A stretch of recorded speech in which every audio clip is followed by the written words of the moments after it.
లొంగిపోయిండో పోలీసులు అరెస్ట్ చేసాడో ఇంకా క్లారిటీ రాలే గాని బండి భగీరథ్ మొత్తానికి లోపల పడ్డాడు. కానీ కథ ఆడితో ఆగిపోలే కదా.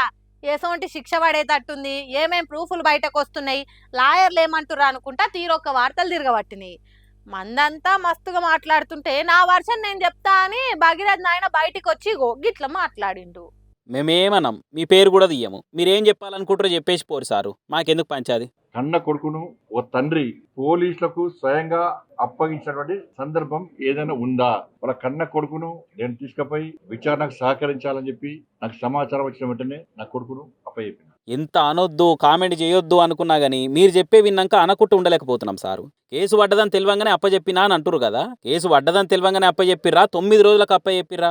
ఏదో ఒకటి క్లారిటీగా చెప్పురు సారు. తెలంగాణ పౌర సమాజం అంతా తెగించి కొట్లాడుకుంటా పరారీలున్నాయని పట్టుకోరా అని పోలీసులను కూడా అరుచుకుంటే వాళ్ళు అప్పుడు లుకౌట్ నోటీసులు ఇచ్చినాక బెయిల్ కూడా రాదు అని కోర్టు కొట్టేస్తే అప్పుడు కదా మీరు అప్పచెప్పింది. ఇగో ఇట్లా పాయింట్ తోని పంచులేస్తురుగా సోషల్ మీడియాలో. దీంతో కట్టర్ కాషాయం పార్టీ కార్యకర్తలు కూడా నెత్తుకొట్టుకుంటురు. మాట్లాడుకుంటేనేమో ఎవ్వరు మాట్లాడతలేరు, బాధ్యత లేదా బండికి అని అంటిది.